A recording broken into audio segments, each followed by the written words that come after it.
Labas vakaras, mėly knygų skaitytojai. Jūsų dėmesio laida Su knyga ir šį kartą pažinti su 5 naujomis knygomis vaikams ir paaugliams.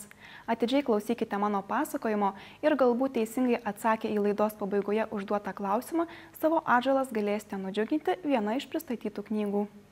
Leidykla Baltos lankos išleido knygą mažiesiems skaitytojams pavadinimu Košės puodas.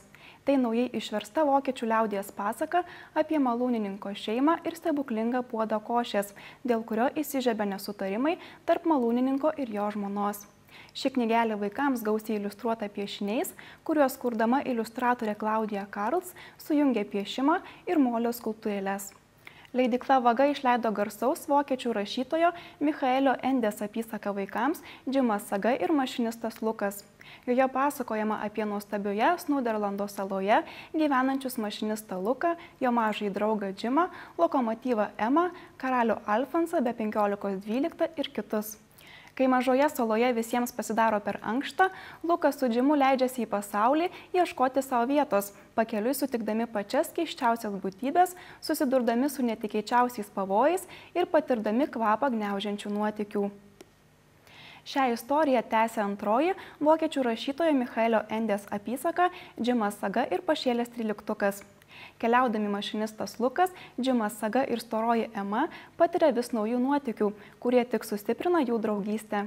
Jie išranda amžinąjį variklį, stoja į kovą su plėšikais, o Džimas Saga pagaliau sužino savo kilmės paslaptį.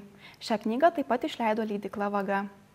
Aistės Ptakauskaitės romanas Nesaugus žaidimas – tai antrasis iš 3 romanų apie pašėlusias drauges Ainę, Ugnę, Giedrą ir Rasą.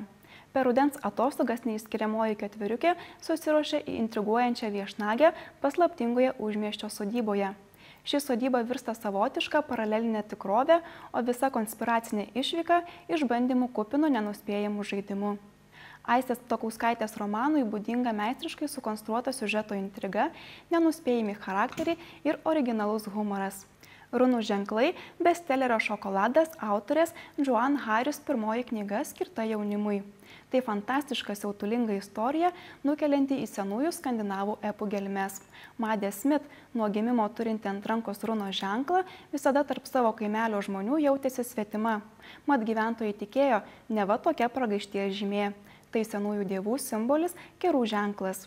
Tačiau Madei patinka kerėti, tegu tik tam, kad sutramdytų kelis su įžulėjusius goblinus. O pats geriausias jos bičiulis, klajūnas svetimšalis, dar vadinamas vienu akiu, kaskart apsilankęs atskleidžia jai vis naujų paslapčių apie senuosius dievus, stebuklingas galias, runas ir burtažodžius.